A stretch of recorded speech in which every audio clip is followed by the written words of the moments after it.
আজকে বাজার থেকে গাছগুলো নিয়ে এসেছি। এখানে ঝালের চারা আছে, তারপরে টমেটো চারা আছে।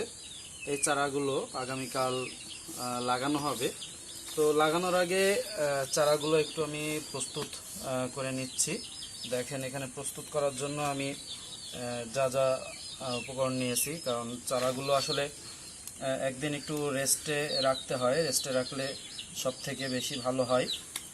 কারণ আপনি যদি চারাগুলো আজকে রেস্টে রেখে একদিন রেস্টে রেখে আগামীকাল লাগান, তাহলে চারাগুলো মরার সম্ভাবনা থাকে না। এখানে প্রথমত আমি কিছু গোবর পানির সাথে মিশিয়ে নিয়েছি, গুলিয়ে নিয়েছি, এবং এখানে আছে কিছু গোবরের সার এবং সাথে আছে কিছু মাটি। প্রথমত আমি এগুলা চারাগুলা এখানে যে গোবরটা গোলানো আছে, এটা দিয়ে আমি গোড়াগুলো আমি একটু ভালোভাবে ডুবিয়ে নিব। এইভাবে প্রথমত ডুবিয়ে নিতে হবে। ডুবানোর পরে এটাও আমি একইভাবে ডুবিয়ে নিব। এখন যেটা কাজ হচ্ছে, এটার আর আমার প্রয়োজন নাই। এখন এই যে গোবরের সার দেওয়া আছে এবং মাটি দেওয়া আছে, দুইটা আমি ভালোভাবে একটু মিক্স করে নেব।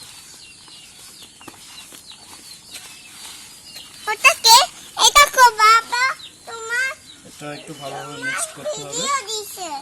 মাটিটা ভিজা, যার কারণে ঝরঝরে হচ্ছে না। তো যতটুকু সম্ভব গোবরের সার এবং এই মাটিটা একটু ভালোভাবে মিক্স করতে হবে,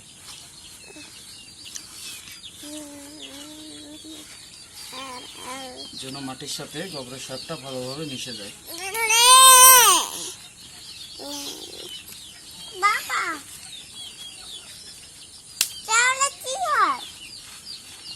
দেখেন, এখানে মোটামুটি আমি মিক্সড করেছি, যথেষ্ট মিক্সড হয়েছে, দেখতে পাচ্ছেন।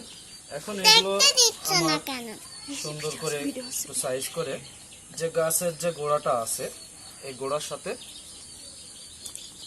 একটু ভালোভাবে করে নিয়ে গোড়ার সাথে মিশাই দিতে হবে।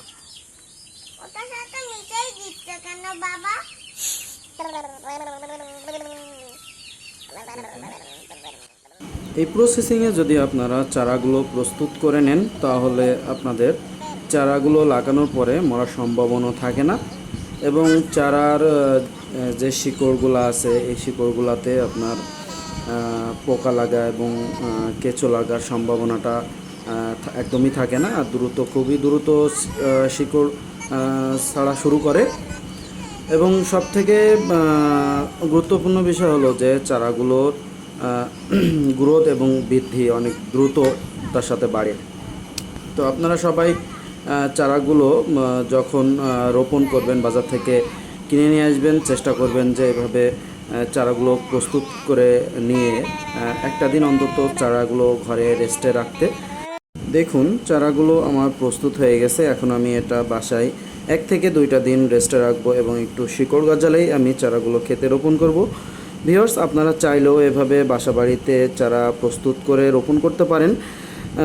তো ভিউয়ার্স, ভিডিওটা দেখার জন্য অসংখ্য ধন্যবাদ। ভালো থাকবেন, সুস্থ থাকবেন, এবং ভিডিওটা যদি ভালো লাগে বেশি বেশি শেয়ার করবেন।